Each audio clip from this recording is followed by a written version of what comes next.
Good evening, everyone. Everybody, thank you for coming out tonight. As we've always said, good government depends on people being involved. We certainly thank every one of you for coming out tonight. I'd like to call this meeting of the Horn Lake Board of Aldermen to order and ask Alderman Johnson to please lead us in our invocation. Let us bow. Heavenly Father, we come tonight to say thank you. Lord, you are so good to us. God, we thank you for our precious city. Lord, we thank you for the citizens who've gathered here to discuss the business of our city. Thank you for each leader here. Thank you for each department head, Lord, each employee here in our city. Lord, we know that there are no big I's or little U's here in our city, and we ask that you just be with us tonight as we make the decisions to carry on your work here, God. Let it not be about us, but about our citizens. And whatever we do, please let us give you glory. Bless those who are sick. Lord, bless those who are in need. Bless those who are suffering, God. Lord, just be with them during this time. Lord, these things we ask in your name. I pray. Amen. Amen. Amen. Thank you very much. Would you please join us in the Pledge of Allegiance, led by Alderman David Young? I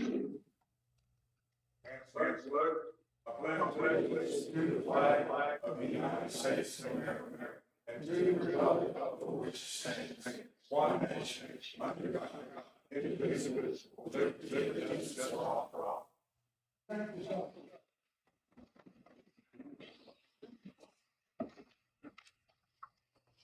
Roll call, please. Alderman Klein. Here. Alderman Bledsoe. Here. Alderman Guy. Here. Alderman Bostic. Here. Alderman Johnson. Here. Alderman Dupree. Here. Alderman Young. Here. All right, we have a quorum. All right, item number one is the vote on the municipal docket. Do I have a motion? Mayor, Alderman Geis. I make a motion to approve the municipal docket. We have a motion by Alderman Geis. Do we have a second? Second. Second by Alderman Young. Is there any discussion? Roll call, please. Alderman Klein. Aye. Alderman Bledsoe. Alderman Guy. Aye. Alderman Bostic. Aye. Alderman Johnson. Aye. Alderman Dupree. Aye. Alderman Young. Motion carries 7 in favor, none opposed. Number 2 on your agenda is the consent agenda. Do we have a motion? Mayor, Alderman Bostic. I make a motion to approve the consent agenda items A through L. We have a motion by Alderman Bostic. Do we have a second? Second. Second by Alderman Geis. Is there any discussion? Roll call, please. Alderman Young. Aye. Alderman Dupree. Alderman Johnson. Aye. Alderman Bostic. Aye. Alderman Guy. Aye. Alderman Bledsoe. Alderman Klein. Aye. Aye. Motion carries 7 in favor, none opposed. Item number 3, the claims docket. Do we have a motion?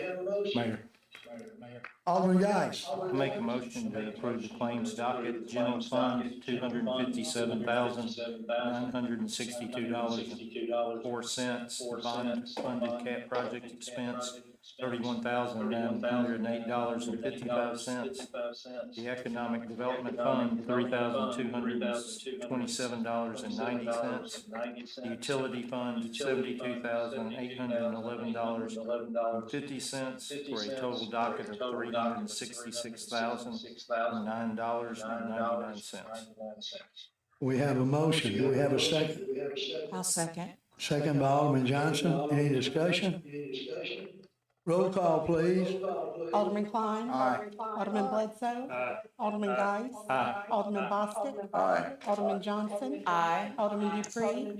Alderman Young. Aye. All right. Number 4, special guest and presentation, Mr. Dan Lehman. Hello. You want me to go ahead? Yes, sir, please. Okay, I'm with the Sort of Family Theater. I'll be brief because I know we've all got a lot to do. There's our show program from our last, I don't know if you can hand it out, share with everybody.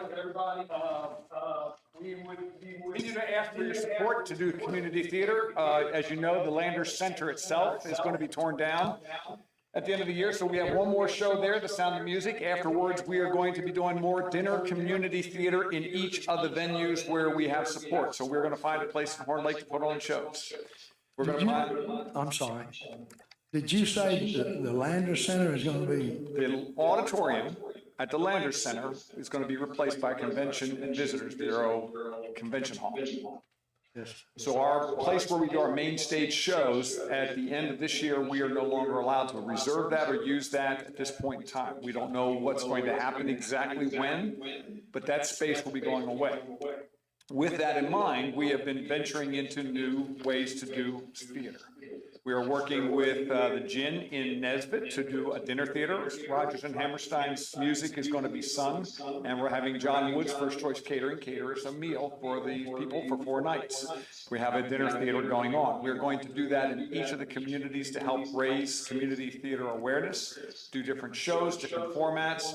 We are going to continue to do camps. We are going to continue on in the effort to provide training for people to do light, sound, whatever they want to do in theater on the technical side. That's a very good venture. Most of the time, as you look at the program I just handed out, you see not only that the city of Horn Lake, but all cities, all chambers, and a lot of businesses in the community want us to continue to go forward. We are going to continue to do that to the best of our ability, and God willing, we're going to persevere. So we appreciate your help and your support, and if you can continue to do that, and we can answer your questions, I'd be glad to do that in any way, shape, or form, so that we can help you do what you do. We want to help entertain and continue to build good citizens. Does anyone have any questions or comments for Mr. Dan? Y'all are a wonderful organization. If you haven't been down to see a production, please treat yourself. October, we are doing The Sound of Music, and I see a lot of people that I could put into cast. I know you're all going, no, no, no, yes, yes, yes. So The Sound of Music is a great show. It's the last one we're going to do, 22 years of going to shows there. And we hope with God's help, we will be able, after 2 or 3 years, be able to open up a theater there again. But we're working our way forward to try and build the interest and serve the community through theater and productions. That's great. And the one that's coming up this week, it's a grand night for singing. Grand night for singing. And it's filled with songs from Rodgers and Hammerstein's show. Many of you know the shows that they've done, Carousel, Oklahoma, Sound of Music. There's a lot of you may not know, but there's just beautiful casts going to do just about 2 hours of singing. It's beautiful. Anybody have any questions? Alderman Young. How much are you requesting this year? If we could continue to stay at the same level, that would be great. That was $10,000 last year. It helps us in so many ways, continue to do what we do in the community. We are doing, that helps us a lot of expenses. And we don't know exactly what, we were not prepared to do a capital fundraising project because we didn't think we were going to have to build a theater. When we found out, we moved on. But last year, or this year, we have helped 27 different theater organizations put on shows. Every high school in DeSoto County, from Oxford to Tupelo to Memphis, theater communities have borrowed, used, rented our products and our costumes and our set pieces to do shows. So there's a high demand for what we do, and the community seems to like it. So we're going to try to find ways to continue to nurture this process of putting on main stage shows at other theaters while we figure out how we will be able to do main stage shows in our venue, in some venue here. And dinner theater is going to be new, but it can be done. They're very entertaining. Does anyone else have any questions?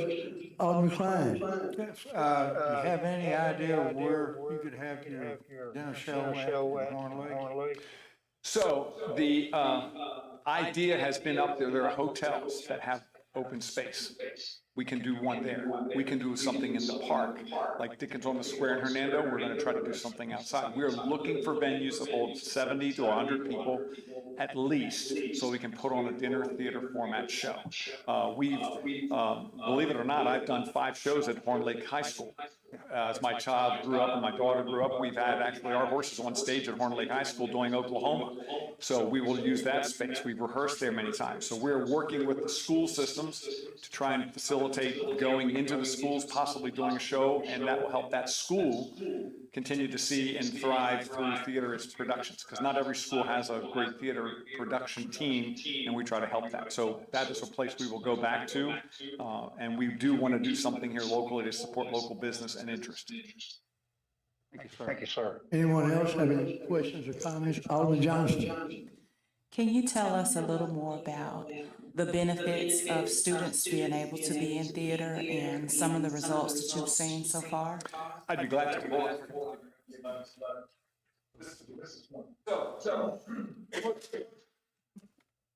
I did Showtime when I walked up. Okay, Showtime is something very important. What's the most important thing that when you go to work? Show up, be seen, be heard, be understood, be doing the work. That's what happens when you do a theater production. You learn how to become a teamwork-oriented person, whether you're moving set pieces. In the last show, we had 37 kids moving every piece of furniture on stage. They learn teamwork. They work with different ages. So, for example, in first or second or third or fourth grade, you're working with first, second, third, or fourth grade. In our last show, we had people from the 6th grade all the way up to seniors. Those people are all going, my first choice is to try and do something maybe in theater. I go on to college, I would like to do theater. Our role as mentors is try to say, what's your plan B?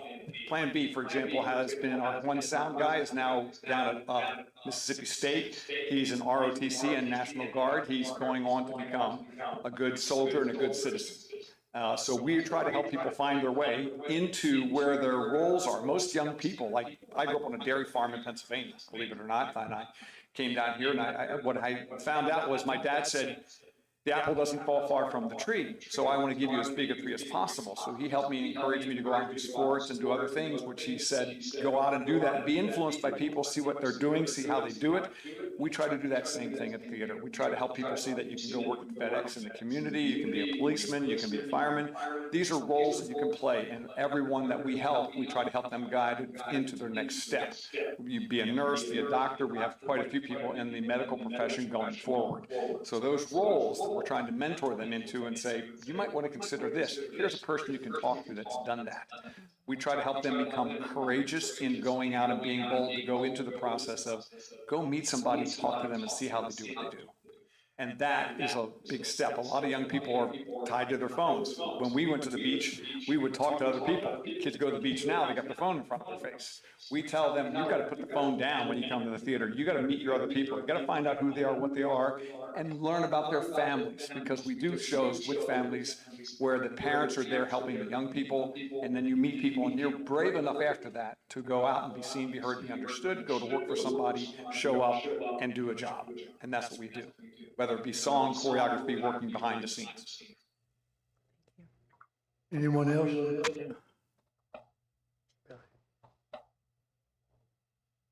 Alderman Dupree, I'm sorry. Have you been to other cities and asked for money as well? Every city is helping us right now with money. South Haven has always been the leader in giving us. They've given us $30,000 a year every year. We helped Horn Lake. I mean, you've helped us in the last 2 years. You have a program that we've now been able to get $20,000 the last 2 years, $10,000 each. Hernando is now going through the process of trying to do a pennies for the park type initiative to help give us more money. They give us $2,000 annually, and we do programs there. Olive Branch, last year at the new mayor, they started the initiative and they're giving us $5,000. So every city is helping us. I was with the board of all the supervisors yesterday, the DeSoto County supervisors, asking them for money because they sort of govern the Lander Center, and we're saying, help us go forward, and they're looking at what they're going to do in their budget.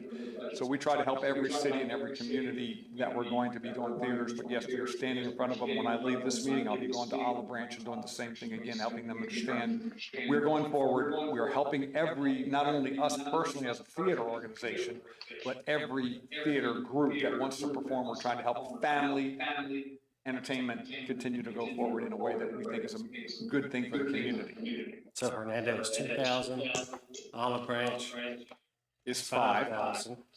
correct? How many people from Horn Lake is involved in your theater? That's difficult to say. I really couldn't answer that question. We don't do the demographics by which community, because we have homeschoolers that are from each community. Our warehouse has been here at the Flyway Express on Hurt Road. I help with the Justice Network. I could not venture a guess how many kids came from different schools, because they come from all over to be a part of our show. So I know that Horn Lake took things from our warehouse and used them in their plans for their next show, and the middle school has borrowed things. So I really don't know how many children or families. In camps we had 400 kids go through our summer camps this year that came from all over DeSoto County. So we don't track which community. So are you gonna ask Olive Branch for more money? Absolutely. We're gonna help them. Part of the process to help them is the same thing we're trying to do with Hernando. Get the parks money going, get the vote for money for tourism to help facilitate things like this. When they use, right now, theater is used as, our theater predominantly is used in all the different chamber or business development processes to say, what's the quality of life? You have amenities like Wi-Fi and electricity, whatever. What do you have for people to do? They have softball fields. Do you have theater? We are in every organization's, every community uses us as the invitation to say, yes, there's community theater. It's done by DeSoto Family Theater for our community. And they promote that. Okay, I was just wondering about, since the other cities are much larger, bigger budgets, and why they were given lesser money. That's Olive Branch. That's their choice. I mean, it took us a long time to get Olive Branch to move forward, and I think that was a transition in a mayor with a different person, a different initiative. Then Chip Johnson's talking with us, trying to figure out how he can increase it and do more, and he wants to do more because we're doing, as what we are trying to do here, present and perform on stage at those locations. Yeah. Okay, thank you. Anyone else? Well, Mr. Dan, we thank you for coming, and all the board members, they're familiar with you, the DeSoto Family Theater. I'm sure they'll take that into consideration when they do their budget. All right, I appreciate you even considering that, and I understand if things change, we will persevere. I mean, if you've got other causes that matter, I understand that money changes, things change. That is purposely the way you go about what you're doing, and we will find a way to keep going forward. So everything that we face, we've done it with vision and purpose, and we try to use your money to the best of our ability. And so if things change because there's other good causes that have to be met, believe me, I've watched yesterday House of Grace. I'm on the board there, Heartland Hands, all the Healing Hands, all these places need help. And so if that's a better place to put the money, please, we will find a way to go forward, okay? Don't think that you can't cut it and do something with it. We will go forward. Thank you. Okay. It's just a wonderful organization, Top Flight Productions. Thank you for your time. All right, moving on down. Number 5 is a resolution proclaiming private property. It's a public hearing. I declare it open. Is there anyone present to speak on this list of properties? Anyone? Anyone? Yes, ma'am, come on down.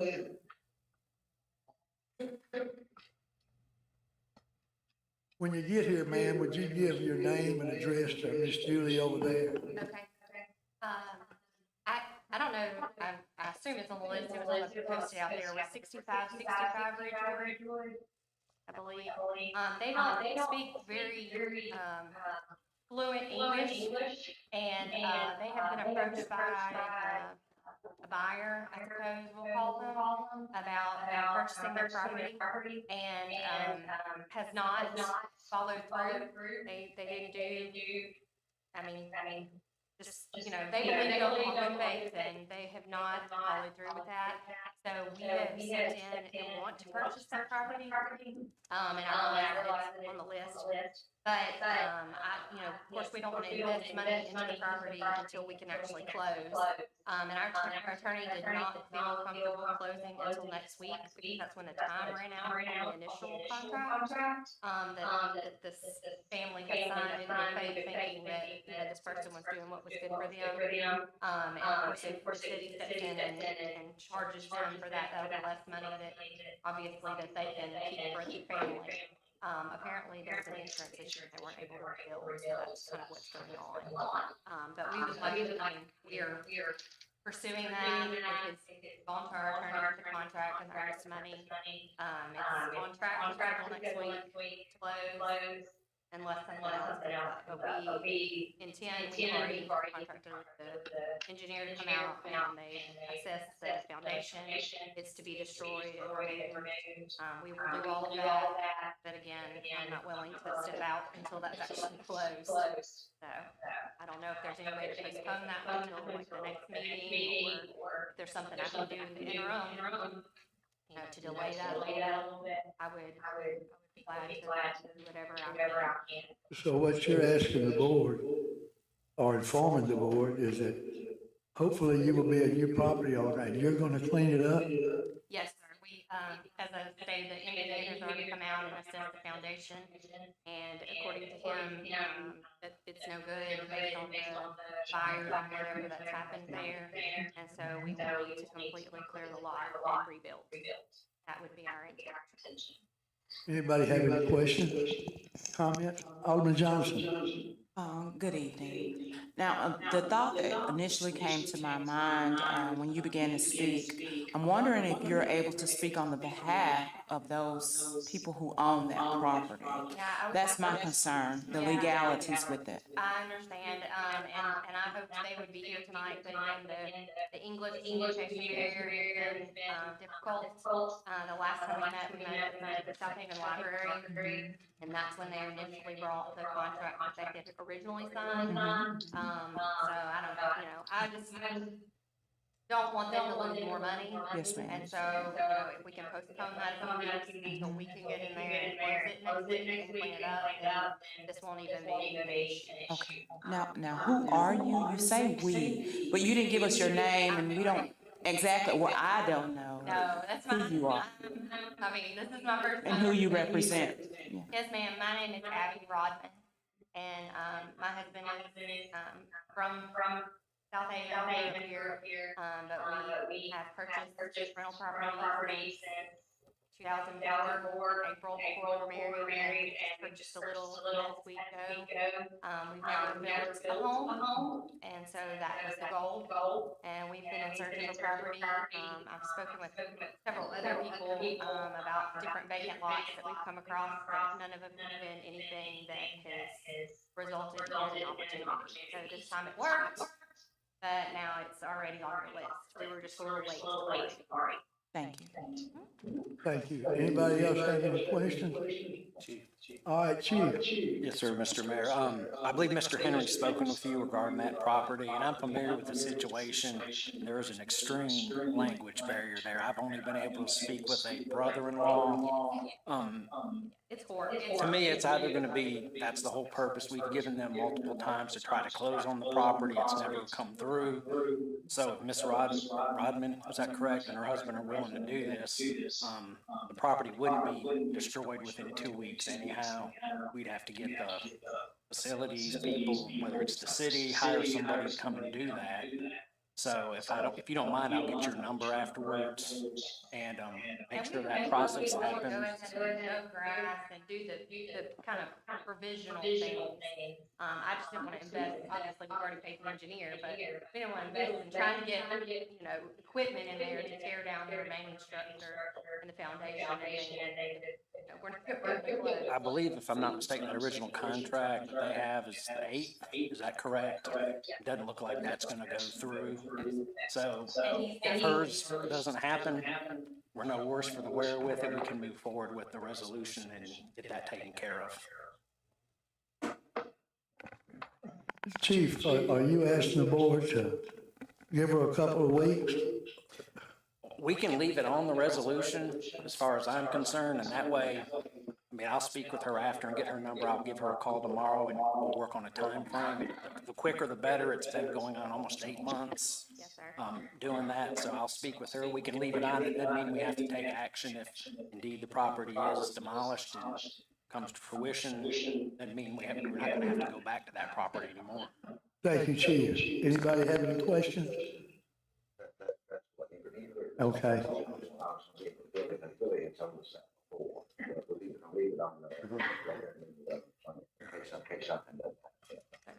Thank you, sir. Anyone else? Yeah, one question. You Alderman said you're Young. willing to take, I mean, you're talking about buying the property, right? Yes. And as I'm understanding, the house is probably gonna be torn down. Is that what I'm understanding?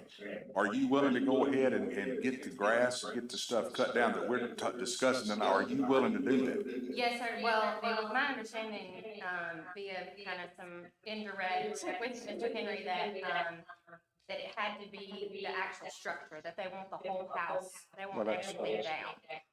Which obviously, like you said, 2 weeks is probably not real feasible anyway. We have a few quotes out there. And they're living in this house now? No, sir. No, It's sir. just that they own it and it's declared, that's what the deal is? How long you said it's been going to 8 months? It's a burned structure. So, okay, would cutting the grass and doing the bushes, would that make a difference? It needs to be totally demolished and Okay, start from gotcha. new. I mean, just to kind of, I mean, we have sort of hit it because we own one a couple houses down, and when you go next to grass, I said, hit the front yard there, but I mean, it's not really gonna make it. And how many properties do you own in Horn Lake? Well, my father-in-law is the one who owns the majority in Horn Lake. It's Lamar Rodman. And he owns 8 here. My husband and I have purchased 5 in the last couple of years. Have you read the new rental ordinance agreement? Yes, sir, I'm aware of it. Yeah, I'm aware. Thank you. Anyone else? Anyone else? All right, I declare this public hearing closed. Do we have a motion? Mayor, Alderman Bostic. I'd like to make a motion to approve the resolution for cleaning properties at the addresses that are on the screen there. Do we have a motion by Alderman Bostic? Do we have a second? Second by Alderman Bledsoe. Is there any discussion? Roll call, please. Alderman Young. Aye. Alderman Dupree. Alderman Johnson. Aye. Alderman Bostic. Aye. Alderman Guice. Alderman Bledsoe. Alderman Klein. Aye. Motion carries 7 in favor, none opposed. Letter B, do we have a motion? Mayor, Alderman Guice. make a motion to approve the letter of agreement with Kimley Horn for professional engineering services for the extension of Interstate Boulevard, I guess dated June 29, 2022. We have a motion by Alderman Guice. Do we have a second? Second. Second by Alderman Klein. Is there any discussion? Roll call, please. Alderman Klein. Aye. Alderman Bledsoe. Alderman Guice. Alderman Bostic. Aye. Alderman Johnson. Aye. Alderman Dupree. Alderman Young. Aye. Motion carries 7 in favor, none opposed. Letter C, do we have a motion? Mayor, Alderman Johnson. I move that we consider the upgrade of streetlights for foundations at Fairfield Development. We have a motion by Alderman Johnson. Do we have a second? Second. Second by Alderman Young. Is there any discussion? Roll call, please, Miss Julie. Alderman Young. Aye. Alderman Dupree. Alderman Johnson. Aye. Alderman Bostic. Aye. Alderman Guice. Alderman Bledsoe. Alderman Klein. Aye. Motion carries 7 in favor, none opposed. Letter D, do we have a motion? Mayor, Alderman Guice. make a motion that we adopt the premium pay resolution for law enforcement and firefighters. We have a motion by Alderman Geist. Do we have a second? Second.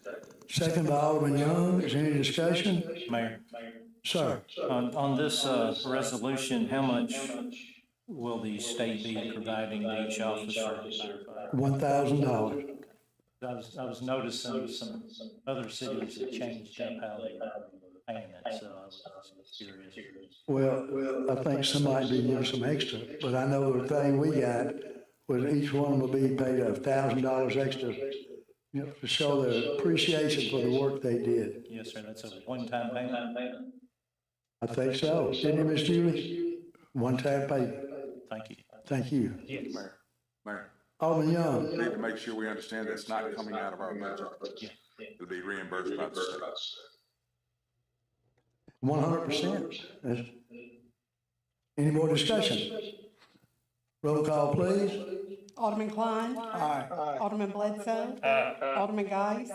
Alderman Bostic. Aye. Alderman Johnson. Aye. Alderman Dupree. Alderman Young. Aye. Motion carries 7 in favor, none opposed.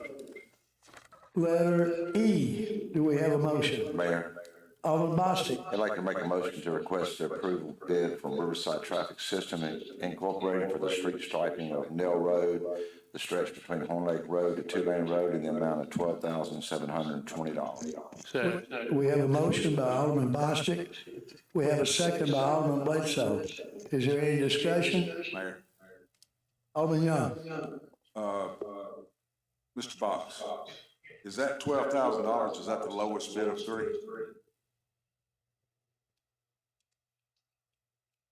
Mayor? Got Jim. Mayor. Jim is asking. Oh, Mr. Jim. Yes, Mr. Vince can share that. That is the bid that the county has gotten. It's well, Mr. Vince can explain that a little bit better. It's what the county receives when they do the same bidding. Mr. Vince, they threw it in your lap. Yes, sir. That bid came from, like you said, the county has a bid or a term bid, I call it, that they can acquire services from this company. They've already advertised previously and got the low bidder for that project. And so what they do is, whenever they need striping done, they can just call them up and say, we need this section of road done, and the unit costs aren't in place. So these guys agreed to do that same thing with the city. They said we could use they'll allow us to use those same unit costs to do whatever striping we had, and that way we wouldn't have to pay mobilization. So we're coattailing the county's lowest bid. Sir? We're coattailing the county's lowest bid on that striping. Well, we're using those unit prices. I don't know if you can call it coattailing, but I mean, as far as procurement, is that what you're asking, how we procured it? Or how, yeah. I mean, I think originally, Bill, I'll have to check and see, but I think we did go out and get at least three or two quotes, and we found that these guys would obviously the low bid, low quote. Did you have something? Mr. Campbell. Do we have a second bid for this particular street? I know we got multiple bids the last time. Well, you remember we did the 3 phases of striping? We did like 3 different areas. It's under that same premonition as how we did that. I know, but I saw the bids from other contractors in those projects. Was there one for this particular? No, there was not. We're going to need a second. Okay. Did everyone understand? We're gonna have to get a second bid on this. Mr. Box, Mr. Vince, y'all can get us a second bid? Yes, sir, we can request a second bid. Thank you very much. Letter E, do we have a motion?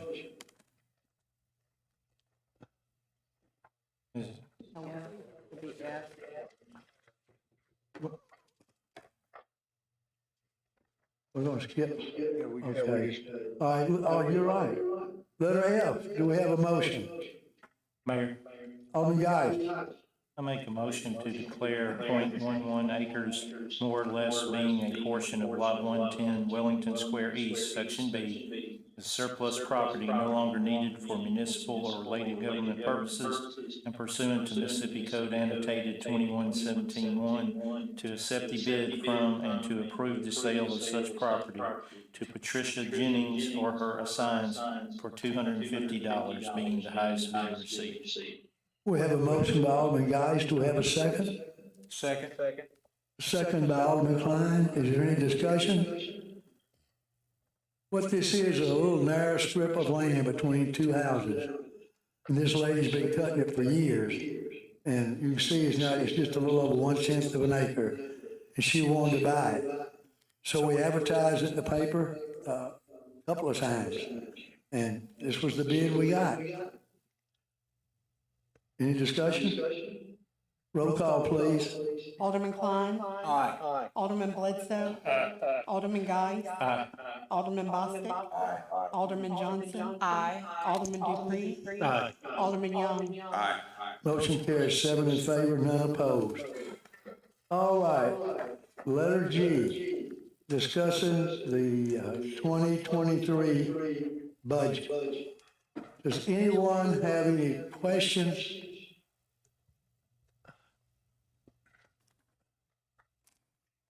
Mayor, do you want me to, I think I shared my screen and can go through this. I think that would be nice. Y'all, is that all right with you, all the board? That's fine. All right. All right, if you speak up, please, Mr. Jim. Let me mic the mic over there. There you go. All right. Can everybody hear me okay? Lot better. All right. I did want to start off, several of the department heads know, and I mentioned to the mayor, in going through this and making the changes that was discussed at the last workshop, I had discovered that, let me move down here, that I had formulas. If you can see on the screen, the formula for the expense, I don't know if everybody can see that. The formula takes in each expense line, and as things were added, lines were added, things were moved. Unfortunately, I caught where some of the lines were not picking up the expense lines, and we were off by quite a bit. You'll remember we talked in the board meeting, budget workshop, that we were adding parks. This 55,000 was not coming in on that formula. And then the streets budget here, the expense line on the street budget was not coming in on that expense. So we did have to make some additional changes. And I'll go through, it is highlighted in your packet in yellow, the lines that we had changed. Starting with the revenue here, the changed the prior year revenue to 430,000. You can see right here in the middle, year to date, we're at 439,000. So the ad valorem stays at 7.8 million. We have not gotten the second assessed value from the county. We hope that may go up a little bit more when we get the second assessed value in there. Share your screen of the big of the Excel. I am. She's not getting it. Okay. Sorry, we're trying to make sure this is shared. I could stop share. Let me get public questions. Yes. I'm gonna go to some other guys. Okay. Apparently, you guys might not be seeing my screen.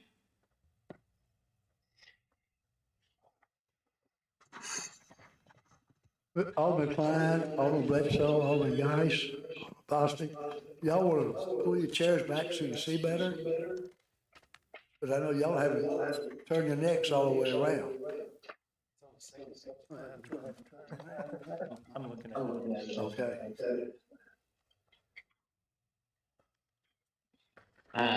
Just let me know when my screen is shared. We can see it. Pardon me? We can see it. Okay. All right, I'll start from the top with the revenue. The ad valorem did not change. I did move up the prior year to date because we already have 439.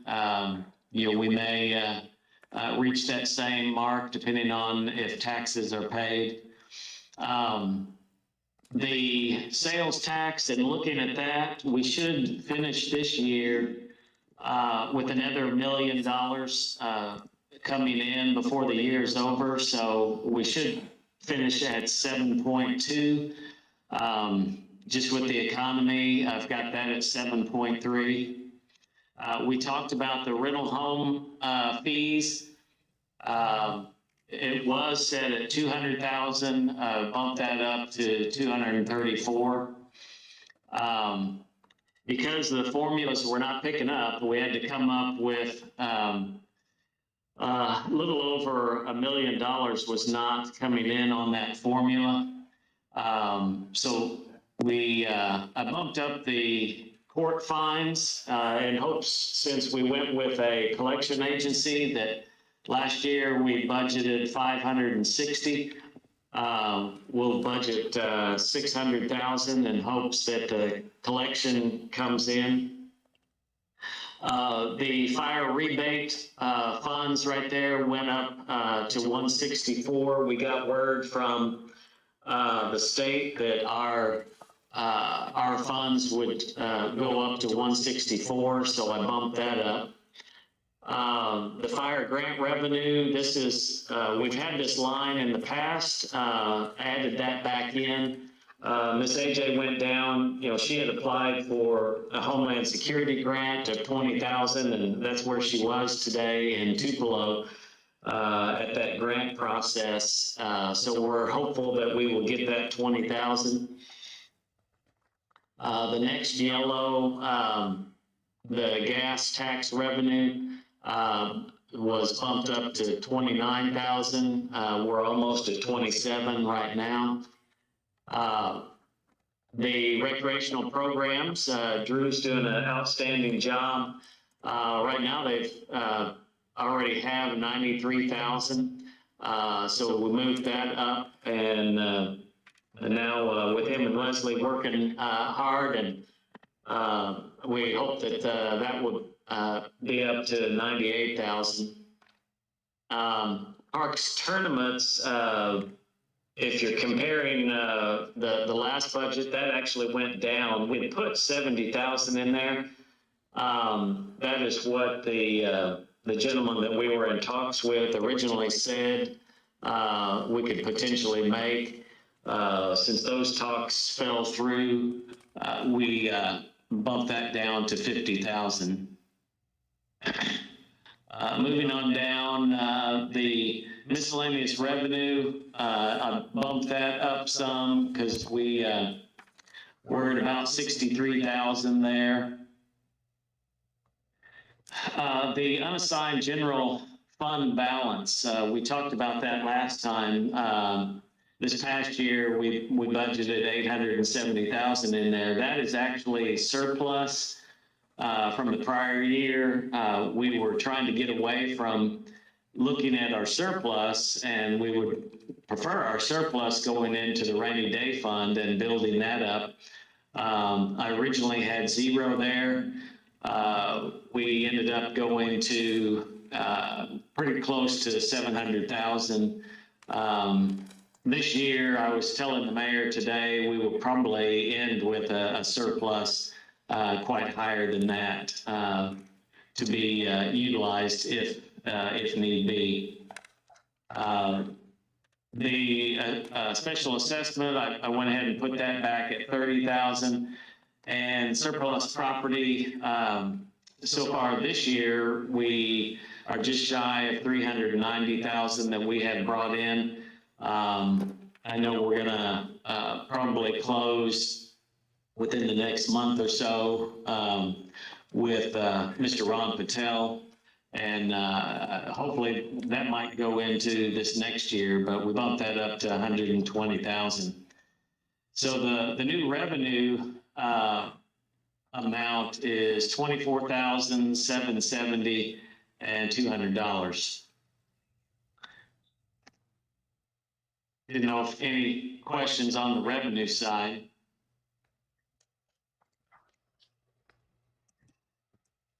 The executive, the highlighted areas are what changed. The mayor asked for his 2100 to be moved out. So that went down, which also affected the state retirement and FICA. The vehicle was removed, 10,000 and 30,000. There had 40,000 in there, was removed out of that. So the executive budget went down to 163,595. There was no change in the legislative, no change in the court, the judicial. Ms. Tara was good with her employee spreadsheet. The finance budget, and I did print out the employee spreadsheets for you all and put them at your seat. The finance budget went down. We had to, obviously because of the discrepancy with the formulas on the expense side, we had to come down in expenses. We removed the facility maintenance person and removed the majority of the part-time HR person to where we would look at hiring them halfway through the year. So the full salary of the facility maintenance person was removed out of there. And that affected the state retirement, the FICA, and then the workman's comp with fewer staff, that went down. So the finance went down to 581,550.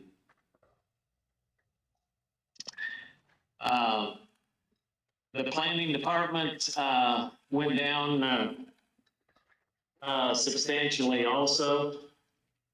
We removed 2 positions in that department. We removed the rental house inspector because everybody felt in the budget meeting that the code enforcement that would be coming over to planning would be able to inspect those. And we also the secretarial staff, we removed that person also. And we also removed the vehicles out of the planning department. So 2 full-time staff were removed out of the planning department. You'll see the proposed employee spreadsheet in your at your seat, which we're moving those staff, drop the state retirement, FICA, and the dental, vision, and medical. And again, I mentioned here that the vehicle was removed.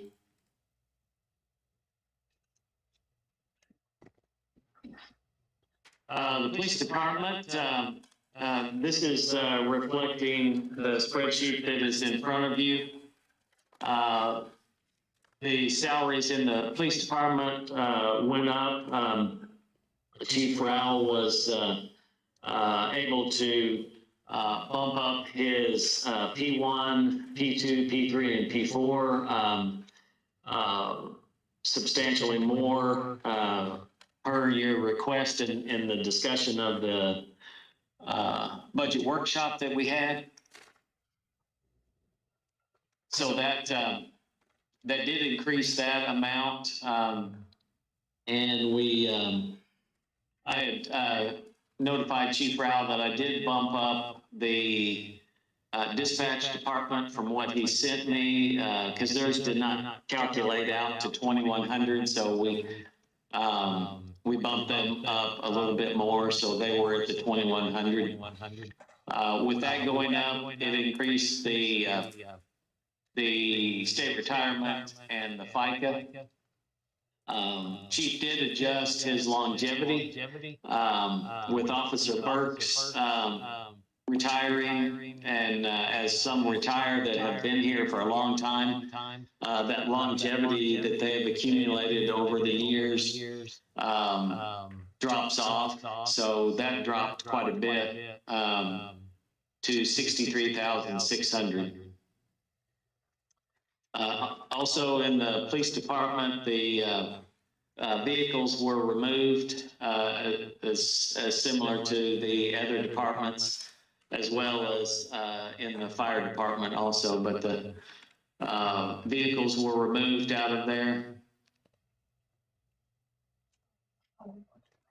The fire department, in the budget workshop, it was recommended to add another 34 cents to the firefighters and paramedics and drivers, and to get them up to $1 raise based on their hours worked. So that bumped them up. So the salary line bumped up. In the fire department, the chief, deputy chief, and the battalion chiefs, and the office personnel all stayed at 2,100. The other staff went to that dollar raise based on the 3148 hours. So with that difference, it increased the state retirement, FICA. Medical was off a little bit, considering the 6 new staff that'll come on halfway through the year. And we adjusted workman's comp a little bit. Actually, that I took that down a little bit from what was originally in the budget. And then you'll see here the vehicles were removed. Mr. Dan Lehman, that was just there speaking with you, he has located a couple of vehicles. We talked in the budget workshop about getting what we can this year, so it doesn't flow over to next year. And Mr. Dan has found some Ford Explorers that we hope to bring before you after we go through the bid process for the fire department, and be able to purchase those before this year is over. But in the budget for 23, the fire vehicles were removed. Street department changed a little bit. The vehicle maintenance, actually, I dropped that back a little bit. And I dropped the fuel and oil based on what they have used so far this year, and based on the percentage of increase that the other departments, such as police and fire, that are always out on the street, raised theirs. I think we'll be safe with that 62,000. Professional services, actually, I bumped back up a little bit to reflect potentially contracting with a street sweeper and getting them in here periodically. So I bumped that professional services up. There was talk in the budget workshop by several aldermen that they were interested in looking at the street sweeper again. Not purchasing one, which would be about 250,000, but potentially contracting with a group. I did add 98,000. Stephen had talked about a tractor that is needed in the street department. And I didn't, in the past workshop, I didn't hear any true opposition, but, you know, it's up to the board on that. That is the only, I guess, vehicle purchase we're looking at, unless we try to purchase purchase that before the year is out also, and we could look at removing that. So that is one potential area that we have some potential moving with. Their budget went up to 1.471, which this is one of the lines that messed up the formula because the way the spreadsheet was moving things around. It didn't pick up all the figures in the street department.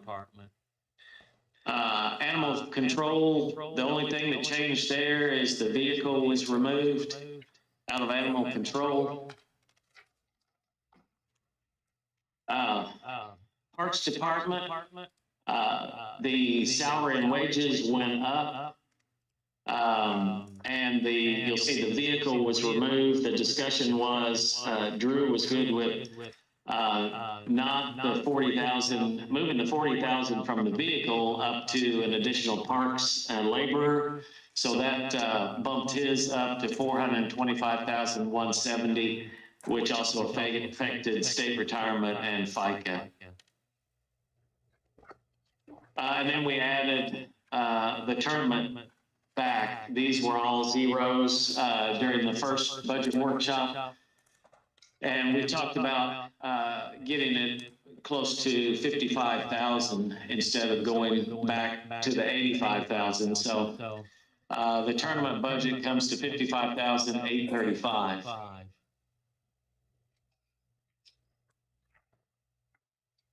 The 901 budget,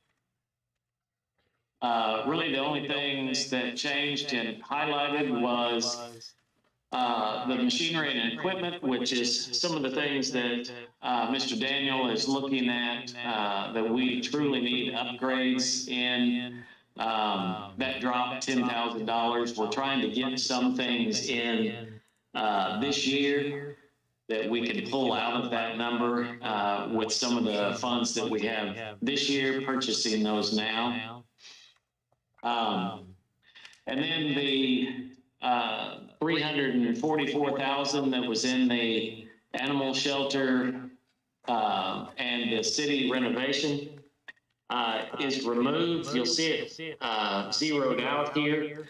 I talked to Nick Shore with Government Consulting, and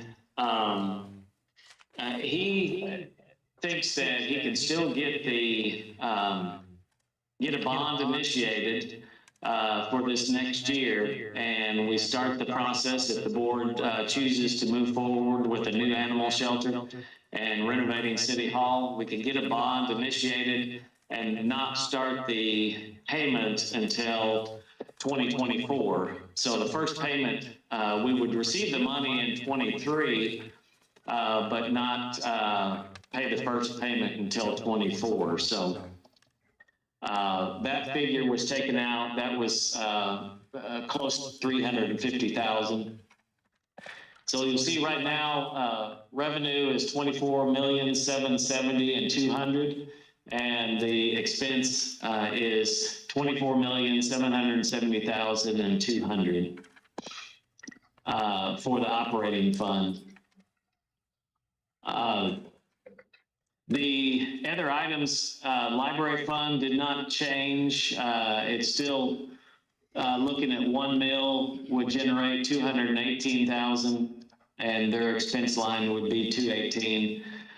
Still budgeting 300,000 in hotel motel.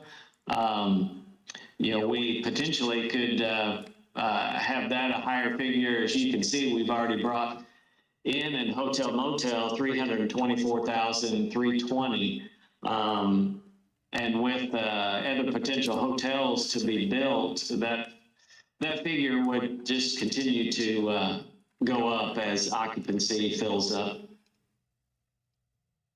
Our debt service will still be just under 2 million for our debt payments. And then the utility fund is the revenue side is still 5,414,000. The expense side changed a little bit. We bumped up professional services and the vehicles in utilities. We had that at 495,000. But that one piece of equipment Stephen was looking at was 395,000.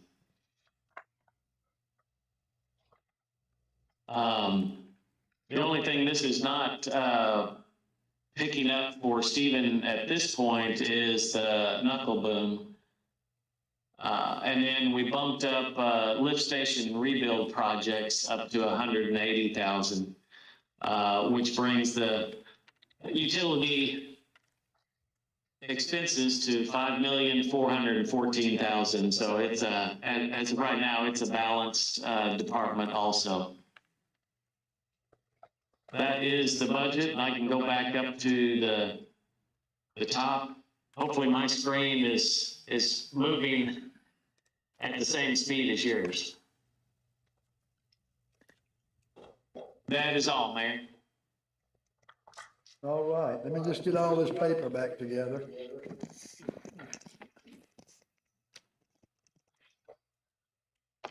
Y'all want to go page by page? Mayor. Okay. Mayor? Alderman Klein. With all the changes, I'm not ready to vote on anything. We don't have to vote on it tonight. Okay. Yeah, this is, in fact, when we vote on it, it'll be a public hearing. We've still got to go through, vote to do the public hearing. That's why we're running out of time. The law requires us, I believe, Mr. Billy, to advertise it 2 weeks. Then we have to wait a week after the last time before the board meeting to adopt the budget. So we're almost getting to the middle of September now. All right, on page 1, that's the revenues. Can I ask a question? Oh, sure. Mr. Robinson, and I could have missed this, did you work closely with each department head on the changes that were made? Well, I spoke with police and fire, spoke some with Stephen, did not get a chance to speak with Drew thoroughly. We spoke at staff meeting on some of the changes that we were doing. I just kind of recapped what was discussed at the last budget meeting, budget workshop that we had. Some of the departments, I did let them know their vehicles were removed. Ms. Pat was fine with, she thinks her vehicles will be fine this year. So for the most part, I spoke with them on some of the changes that had to be made. Chief Rao, we've been corresponding through email about those, and Chief Linville and I spoke about the changes that we've been trying to make and removing those vehicles and looking at trying to get vehicles this year. Thank you. Anyone else? Mayor. Alderman Gottis. Yeah, I just wanted clarification on 2 things. On the police raises, am I correct that the chief gave you a different proposal with better raises than version 2 that we agreed to in the budget meeting? Is that correct? Yes, in that spreadsheet, you have that reflecting the new rates that he had proposed. And I did mention that I emailed him back and told him that I bumped up the dispatch because they were just shy of 2,100, and he was fine with bumping dispatch up to the 2,100.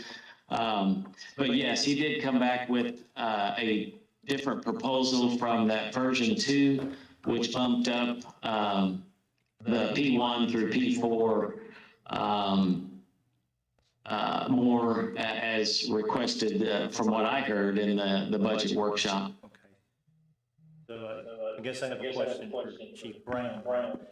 Where does that put our pay for our officers compared to the other From municipalities? excuse me, from P1, up to lieutenant, that'll put them first current.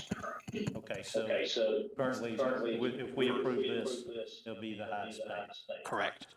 Okay. Yes, sir. And then the second question, of course, you know, I was gonna ask about this one, on the animal shelter and on the city hall improvements. You're saying that we can proceed with that because we wouldn't have to start making the payment until 2024.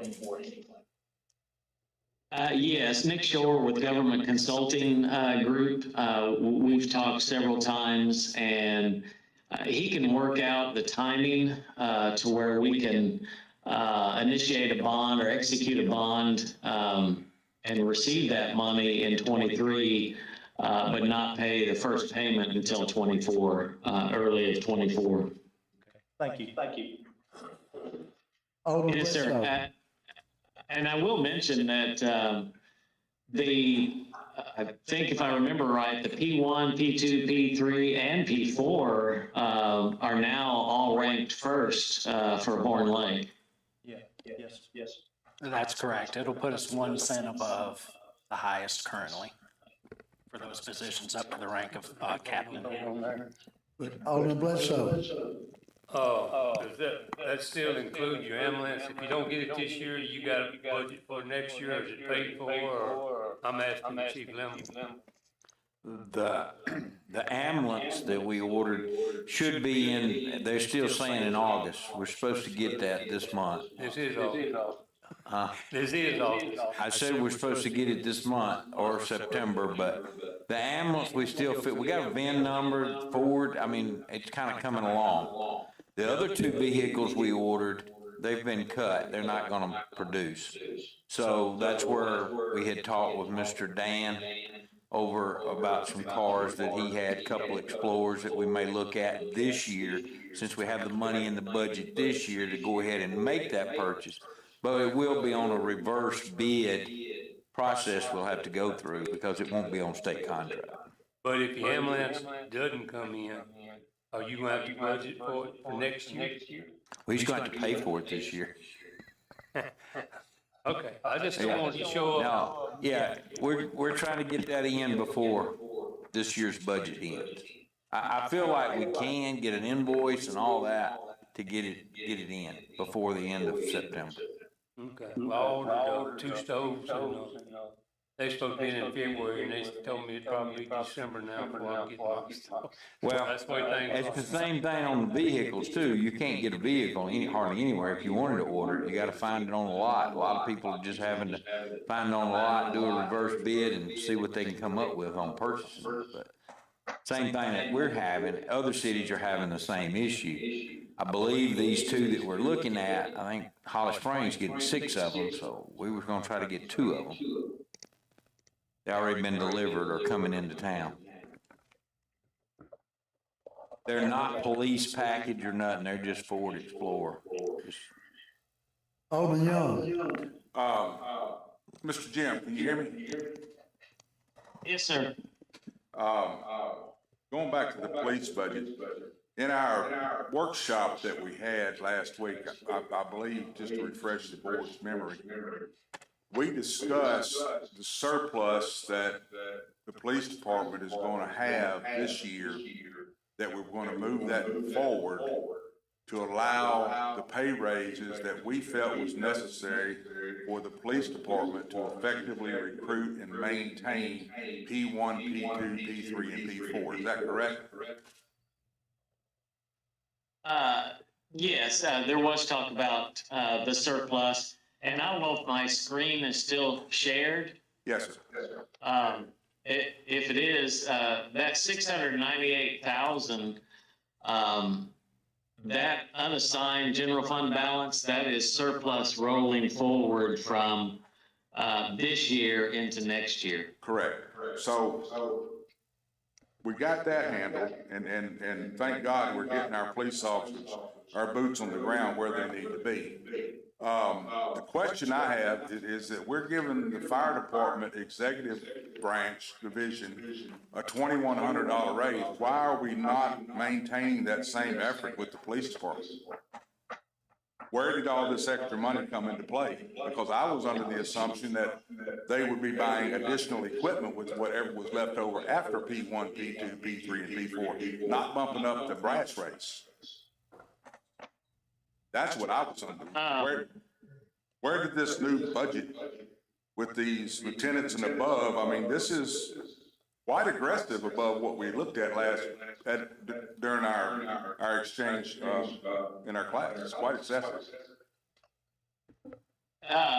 Well, I mean, that's what was presented to me, that new budget. And well, same with the fire department. They presented that 34 cents additional. Right. But the fire department, their upper management, Chief Linville put that in for 2,100. Correct. I was just going by what was presented. What was offered, okay. Well, I got you. And the reason we did the fire department, to be completely transparent, is the hours that they worked, the 2,100 only came up to, what was it, Chief Linville, 20 or 28 cents an hour or whatever, because it's based on whatever it was on 3,100. The 2,100 just brought them to 66 cents. 63 cents. So we went ahead and took them up another 34 cents to make sure they got $1 on the 3,100 hours that they work or whatever it is. So that's, the fire department's fine. I don't have an issue with them at all.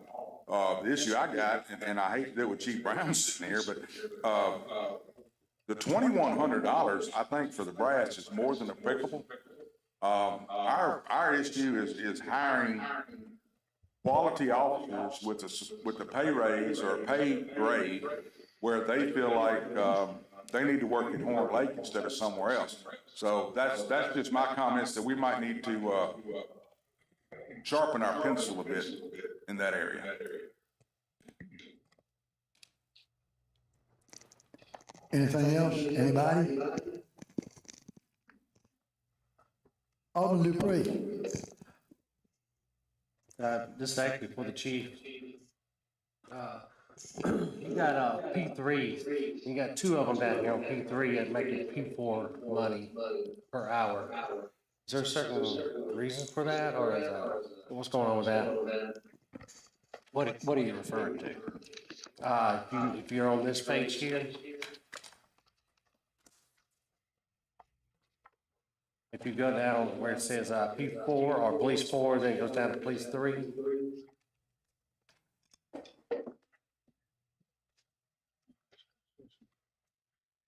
Here you go. I mean, I see police 3. You see it? Okay. All right. The first two is police 3 under police 4. They're making the same thing as a police 4. Can you explain that? This is better than plan two. I'm trying to exactly see the first two P3s you're saying? I think that may be your. Well, that's why I'm asking. Yeah, no, if it's not the same as the P4s and the other P3s, that's in there. We don't get that.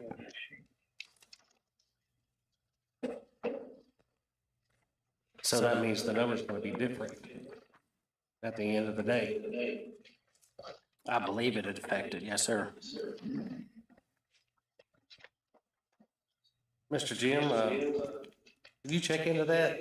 Because, I mean, if we're gonna work on balancing this, you're gonna need every officer the correct amount for their P numbers. Yes, we'll take a look at that spreadsheet. Okay. Mayor, Young. Mr. Jim, one other question, then I'll quit. I know we took out their $300,000 this year on the vehicles to help with this some issue that we had, the fields. That did not affect the 12 vehicles that they still have on order, is that correct? Correct. I Those can't have hear you. been budgeted, yes, those have been budgeted this year. I didn't hear what you said because the microphone was so low. Yes, those, it will not affect those that have already been ordered and on the way. Okay, thank you, sir. Anybody else? All right, Mr. Jim.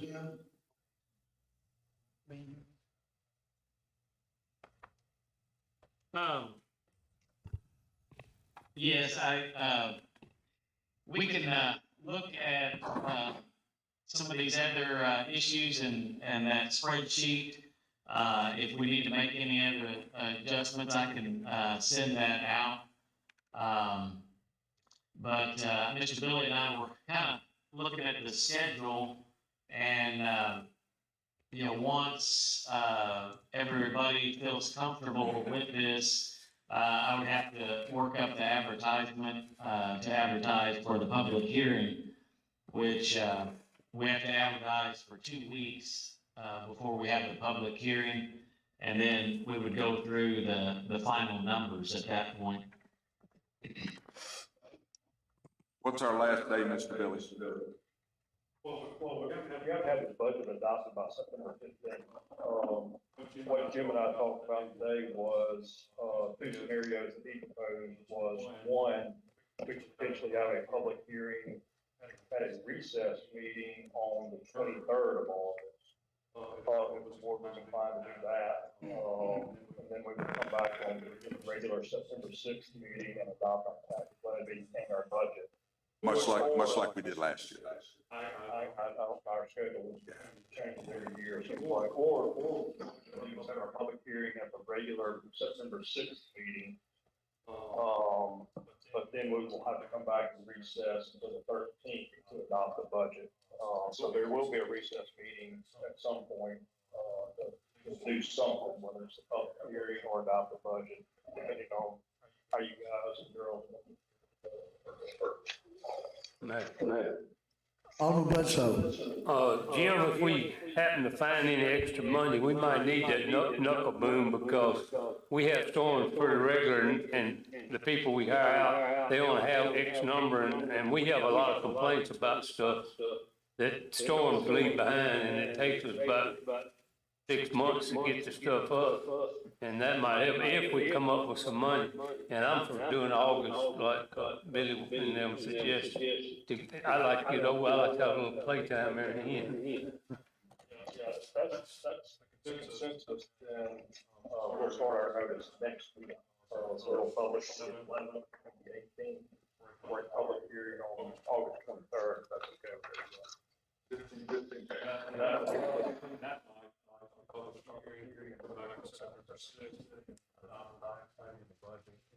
Still make changes, up until December 6th.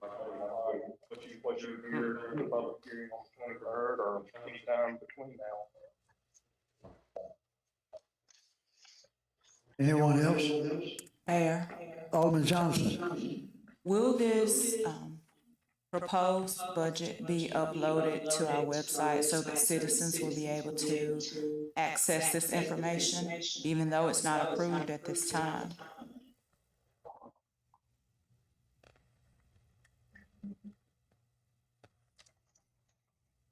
Mr. Jim, did you hear Alderman Johnson? Yeah, we can, I mean, we can attach, any type of items.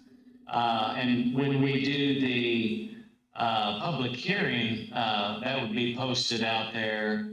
The summary budget typically is what we, put out there, for the public to see. Thank you, sir. Thank you, sir.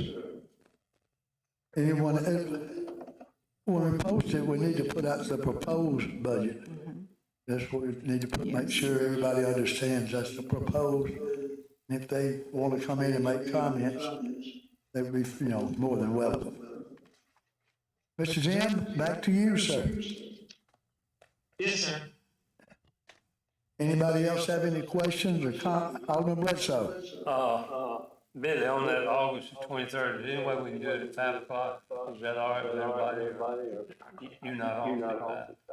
We have to do it at 6, okay. I just. The early.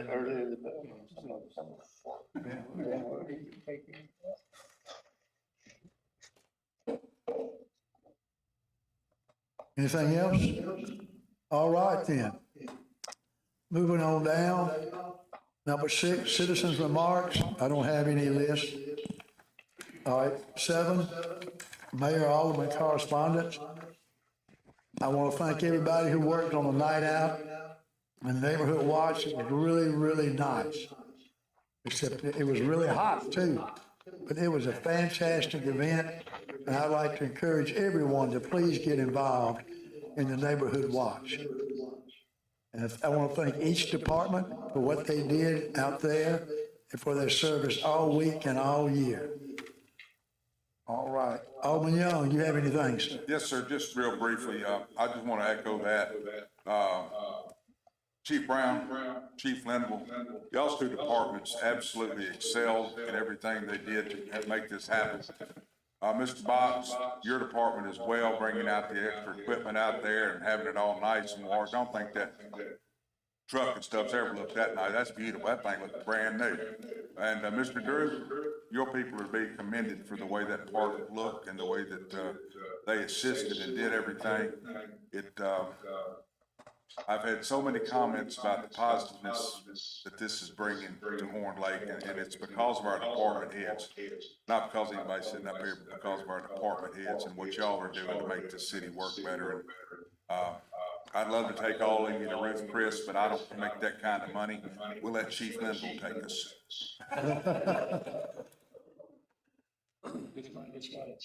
Did you have any questions for any of the? No, I don't have any questions. Alderman Dupree. Yes, sir. I also want to thank everybody that come out, helped out. This was a big event for us, and I think it was a positive for the city, for everyone else to look at across the county. Anybody who wants to get involved, just pick up the phone, say, hey, I want to be involved, and come to a meeting. Do what you can for us, and we'll do what we can for you in the neighborhood watch area. It's not one person, it's not two people. It takes a collective to get this done. So next year when we have this, if anybody wants to get involved, please let us know. The more help, the better. Did you have something to say, Alderman Young? I'm gonna cut you. So, yeah. Any department head, any questions for Alderman Dupree? Alderman Johnson. I'm just gonna run. You got a knife. Yes, sir. I just want to also reiterate that it was a wonderful event on Saturday. It was nice seeing everyone out and everyone working together, being a community, and that's what it's about. On this Saturday, August 6th, Horn Lake Intermediate is hosting a back-to-school bash. Please come out. It's another community event. It begins at 10 o'clock a.m. and then will end about 1 o'clock p.m. So please come out again.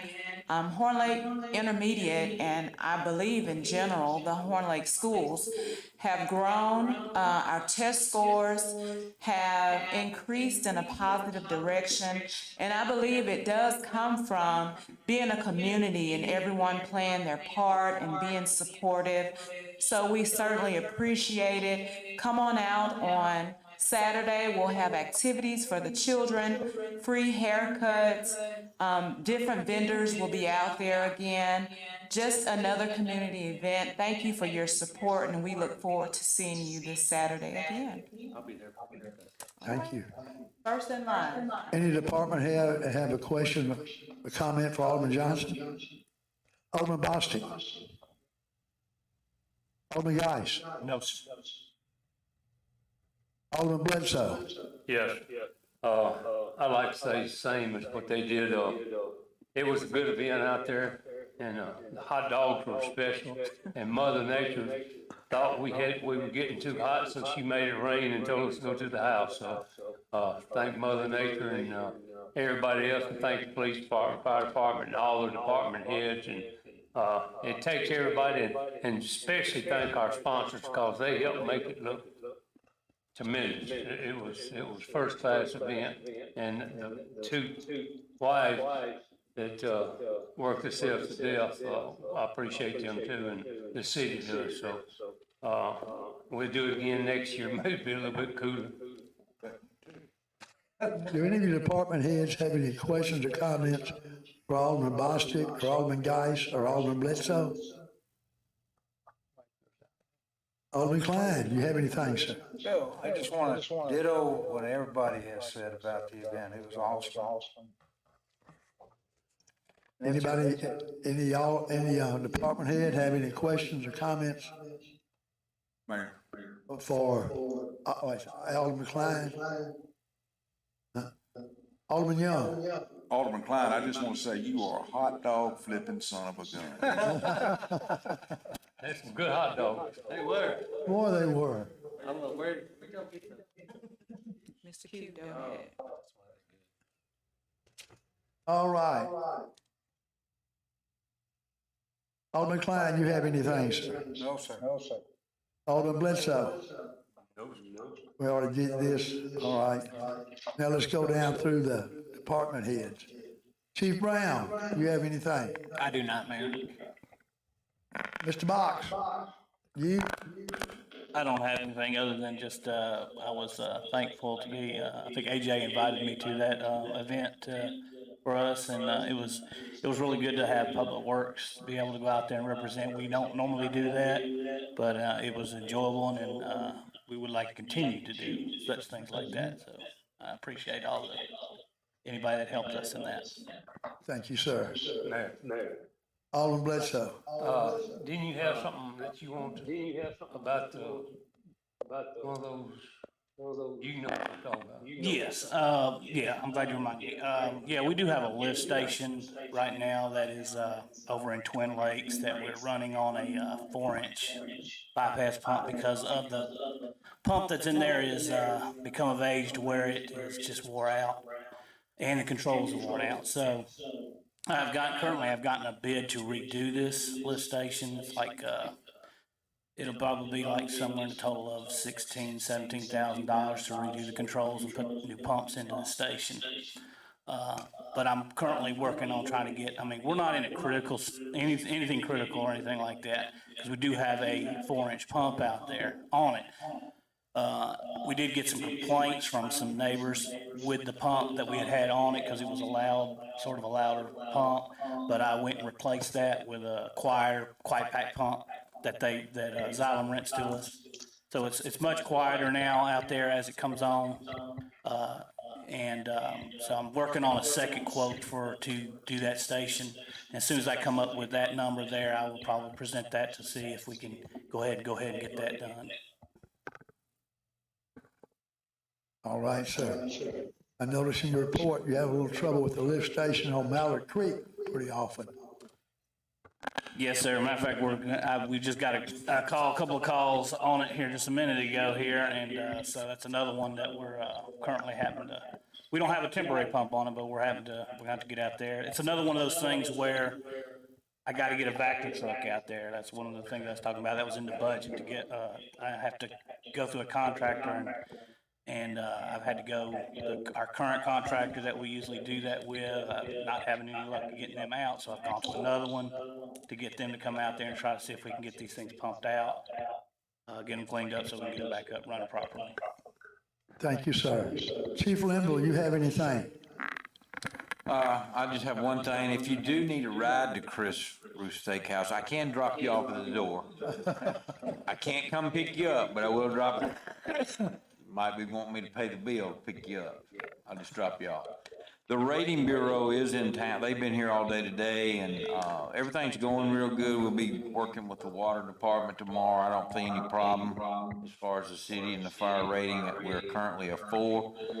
Hopefully with some more manpower and a training facility, he said we could probably be a 3. So we will be trying to get to that. here in the next year or so. So I told him we had more stuff coming, so maybe we can make that 3. The lower the better the insurance is, so. I know the commercial side would really benefit from it being a 3, so. That's all I have. All right, so thank you for the hard work. It's all possible because of the hard work of men and women of the fire department. Anybody have any questions, anything for Chief Limble? Mr. Drew, you have anything? Thank you, Mayor. Thank you, Board. I don't have anything tonight. I would like to ask Chief if, instead of Ruth Chris, will you take us to Folks Folly? Oh, yeah.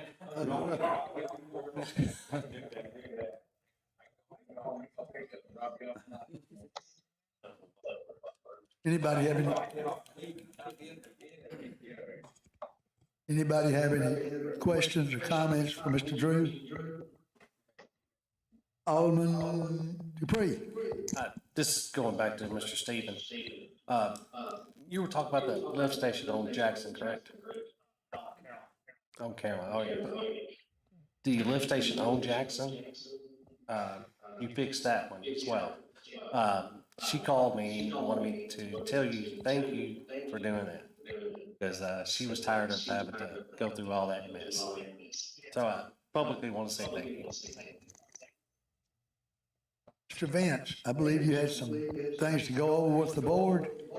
Yeah, Mayor, I just want to kind of update you a little bit on the ARPA funds. I know everybody's probably familiar with ARPA, that program. But this past week, there was a statewide webinar that DEQ presented, and I think there were a couple of folks here from the city that were online. But anyway, what they did was they went over the regulations and guidelines for the upcoming applications or application period that will be opening September the 1st. Basically, as you know, the city received this past year about 6.5 million, 6.7 million, something like that, from the federal government, from the recovery funds. And that money can be potentially matched with the funds that the state is talking about to us on this webinar. And so what you have is with that $6.7 million you got originally, you can potentially match it with $6.7 million of this money to provide us somewhere in the neighborhood of about, over $13 million of project. So what they're saying is the application will be open from September the 1st through September the 30th for water, sewer, and storm projects. And so they also said that the application is quite extensive. It's like, I was telling Mr. Campbell before the meeting, it's like 78 different items that you had to prepare for each one of these project applications. And you have to prepare an application for each project that you request. So for instance, I'm going to show you in a minute the project list that we have assembled, and we've got, I think, 5 water projects and 2 sewer projects. And so we'll have to do an application for each one of those under the same applicant, but you have to provide an application for each one. And so they said we need to begin gathering that information for these projects now, so that when the applications open up 1st September, we can have it in. Twofold reason for that. Number one is we want to get our applications in early, because basically, if you have something that's not correct on your application, they'll kick it out. But if you get it in early and they look at it and they see something's not in there, they can notify you, make the change, and get it back to them. So we want as much time as we can in there to work those applications like that. And so the projects that we have been working on, I think y'all seen this list too. Yeah, it's up there on the screen. It's the water and sewer projects that we have identified over the past year or so. We've looked at with Public Works and gone out in the field, looked at these sites, and come up with these different projects. And like I said, the water projects, there's 5 of those, and we've got those pretty much listed. Holly Hills Water Treatment Plant upgrade, each one of these treatment plants is basically over 25, 30 years old, I think. They're just in rough shape, and they basically need to be replaced. I mean, there's probably any parts in those things that, that aren't causing problems with operations. So those three, the first three, Holly Hills, Meadowbrook, Hurt Road Water Treatment Plant, are basically an upgrade to take out most of all the equipment and replace it. Twin Lakes Water Treatment Upgrade, we know what that is. That's for replacing the filter on that existing well on Nail Road. And we're going to actually apply, even though we've got $200,000 from the bond issue, we're actually going to go ahead and apply for ARPA funds for that project, because they say if you've got a project that's in design, it's ranked higher. Okay, so they'll rank it higher, and there's more potential of us getting match funds for that. And then the Twin Lakes water line replacement, we have an SRF loan for that presently. That's about a $1.2 million project.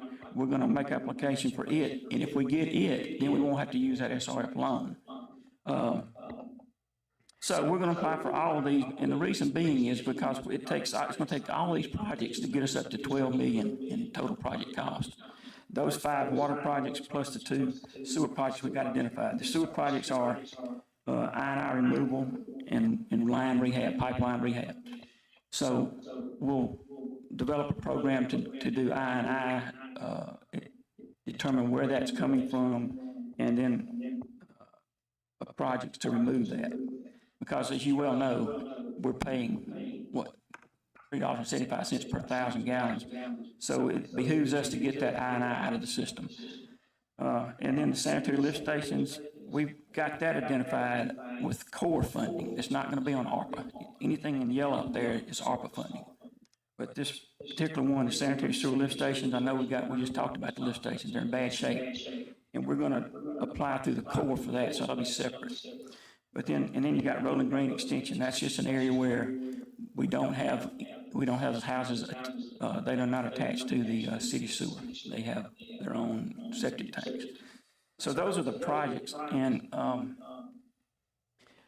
what happens is there's $450 million of money that the city has, that the state has provided through what they're calling the Municipal and County Water Infrastructure Grant Program. $450 million in the entire state. So that's why we are doing these applications. One reason is because they're going to rank these. And so we may or may not get every bit of this match. At first, you remember they were talking about one-to-one match. Remember that? They were going to match everything one-to-one. Well, that's not going to happen. You got $450 million, and there's a lot more money that they gave out, $1.2 billion, I think, to all the cities in the state. So there's potential out there for that 1.2 to be matching money. So with that said, the first thing they're going to do is they're going to go out with the $450 million. 40% of that will be in round 1 applications. Round 1, like I said, is open from September the 1st to September the 30th. They will award that by end of October is what they're saying. And the second round, the 60%, the rest of that money, $450 million, will be open for application sometime 6 months after the first award. So we're talking maybe next April or May. So there'll be 2 rounds of applications, but and we're going to try to obviously get all of these projects in on the first round, so that if we don't make it, we do it again in the second. Thank you, sir, for a very thorough presentation. Now, if we do get that 1-for-1, we'd have a little over 12 million.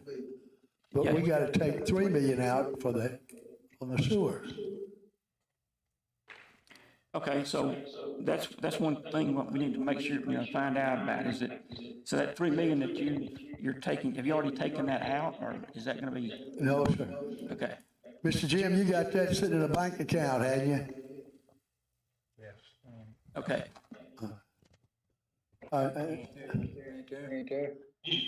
Yes, sir. It is in the bank. Thank you, sir. And then that line down on Nail Road across from the park, it's not in there, is it? No. The one on Nail Road? Yeah, where it's all sunk in, we got the orange. No, sir. But that was one thing I was gonna discuss too, is that we could potentially put in a stormwater project, which would be the Nail Road drainage and the Dunbarton drainage project. Because what they're saying is that once this is all done, the $450 million is all spent, they want at least 20% of it to be in stormwater. So I'm thinking that we probably would behoove us to maybe go ahead and put in a stormwater project on the first round, because if they don't have 20%, and even and they don't have 20% in the first round, they're gonna pull in enough stormwater in the second round to get that up to 20%. So I think you need to go ahead and maybe put that in. And if we're gonna take anything off, I would say that take off the SRF project. But you can always put it in, and if they don't award it, then the second round, you can resubmit it. That's correct. And you'll already have your paperwork done, you just copy it and send it in. That's correct. Thank you, Mr. Benz. Anybody have any questions? Alderman Dupree. Hey, thanks for working hard on that. Yes, sir. I know Twin Lakes is gonna be, happy, and I know you're gonna be happy that I'm not talking to you anymore about it, because every meeting I'm asking you something about it. And I'm just glad to see it's moving forward, and I really appreciate it. Yes, sir. Yes, sir. I do have a question. Nell Road extended, Interstate Boulevard, where they're doing that new construction. Is there any plans to fix that road? It seems like it's getting worse every day. I know it's gonna get worse because we got so much more traffic and the big trucks going down through there. But even prior to that, it seems like it's sinking in some of those parts.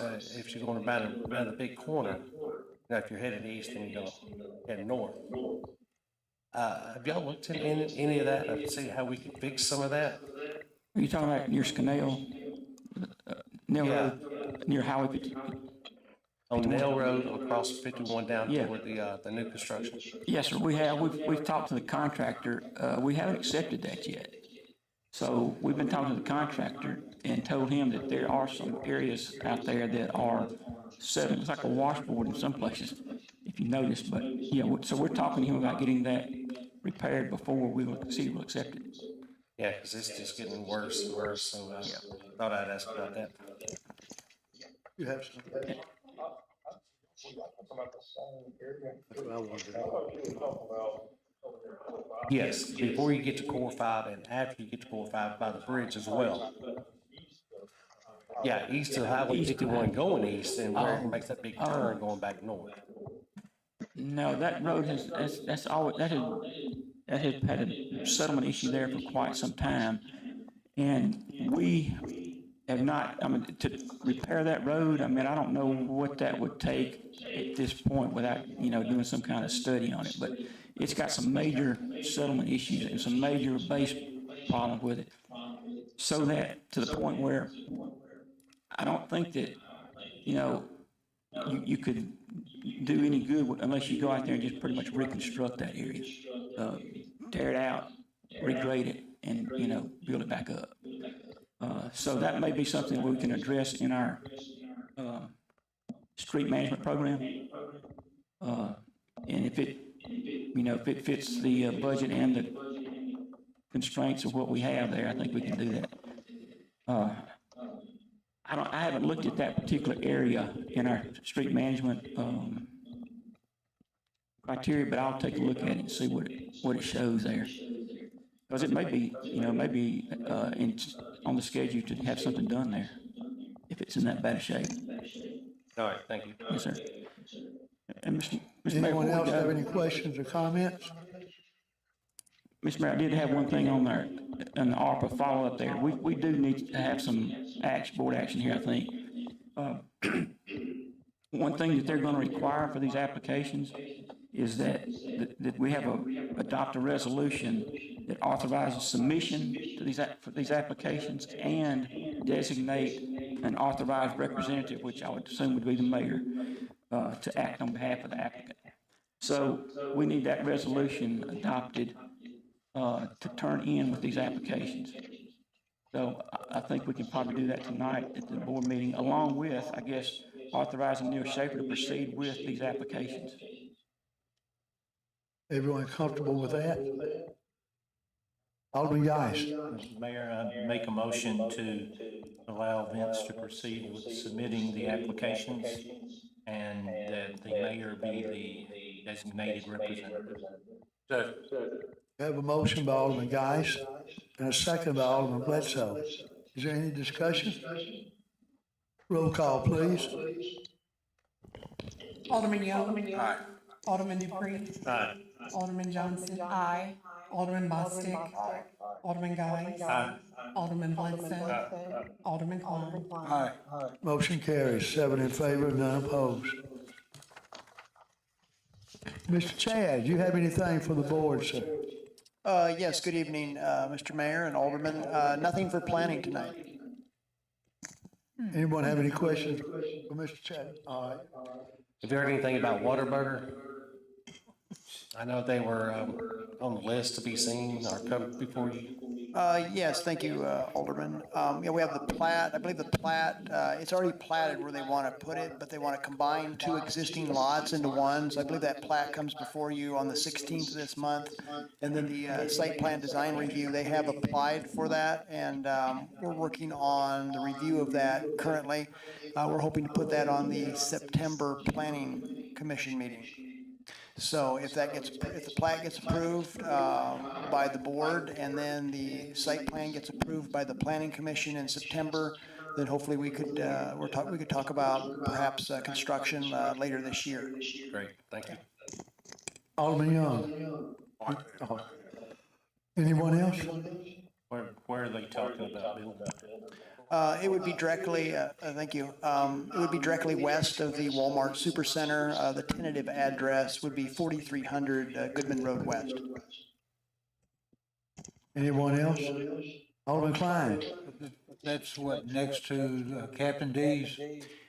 Yes, sir. It's the empty, undeveloped lots between Captain D's and the Supercenter on the north side of Goodman Road. I've got another question. Yes, sir. With the changes that are fixing to be made with the code enforcement coming on you, have you all got a structure already put in place to taking on these additional jobs, or who's going to be managing them and that type of thing? Haven't really given a lot of thought to that. Obviously, if they get relocated, we'll have to make room for them, and I don't know what they have. I need to go over to police and see what they have for actual movable equipment, whether that means chairs and things that support their office, like when they work at their cubicle areas and such like that. Or if there's some stuff there that's lacking that we would need to purchase. And then I'll have discussions with probably Mr. Robinson and the mayor and such, as far as to be able to locate them, find a spot to locate them in the administration portion of City Hall. And so hopefully that would adequately meet their in-office time, if you will, at their workstation. And then we'll have to try to come up with a hierarchy as far as how we want to designate their time in the field. If some of them are going to be in the rental housing inspection area, if we're going to have one person designated for that or 2 people designated for that, I haven't really given it too much thought. Or if we're going to have them all kind of just equally be able to do, whether it be, a commercial zoning violation on Goodman, and then pivot towards rental housing inspection, or pivot to anything else. I haven't really given that much thought. I need to go down and talk to the current inspection personnel and to see kind of what thoughts they might have, if they have something of preference as far as how they would like to do that. Sometimes I find that helpful to kind of ask existing staff if they have preferences. That way, if there's something there that they excel at, maybe gives them a chance to excel, and that might help keep them stay and be on city staff longer, that sort of thing. I'm a little concerned about, you're already putting in quite a few hours I mean, I'm just wanting to make sure you got enough staff there to where it's just, don't burden you, too much. Well, excuse me. Thank you for the concern. It is a concern of all of our staff. We've talked about it internally, and we're concerned about it, especially with the rental housing. I think we've got a couple of positions put in the budget, would be to turn the planning intern position into a planner one position. The intern is doing some really nice work.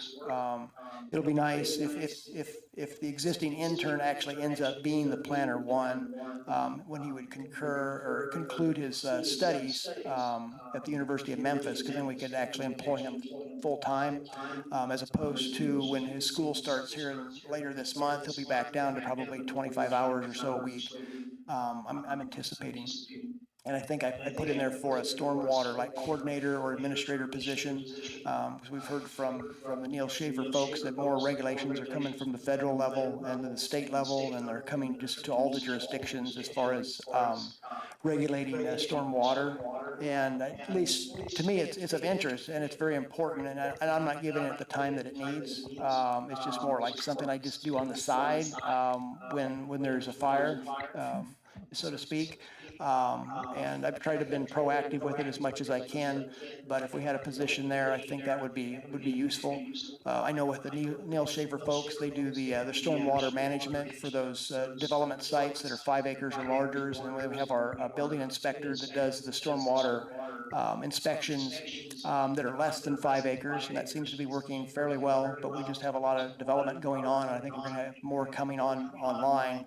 And then I think we've got some developers that are just kind of going rogue, and for whatever reason they give, and that's not helping things as well, because that's creating a lot of enforcement, and doing enforcement creates a lot of time that takes away from other activities that we could be doing. But we may hope to remedy that with some fines. I don't know if that would be through district court or through the board. I'm not sure how that would happen, but perhaps the fines might get their attention going forward, not to just do whatever they please. Thank you, Mr. Barnes. Thank you, sir. Anybody else? Mr. Jim, you have anything for the board? Not at this time, Mayor. Anyone have any questions for Mr. Jim? Mr. Campbell, do you have anything, sir? Anyone have any questions for Mr. Campbell? All right. Is there a motion to go in closed determination?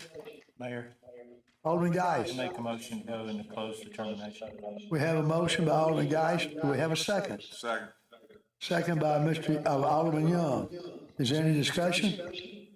Roll call, please. Alderman Klein. Aye. Alderman Bledsoe. Alderman Guy. Aye. Alderman Bostic. Alderman Johnson. Aye. Alderman Dupree. Aye. Alderman Young. Motion carries 7 in favor, none opposed.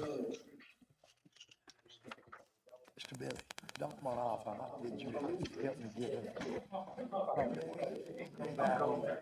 I just gotta get back to it, something. Let's try.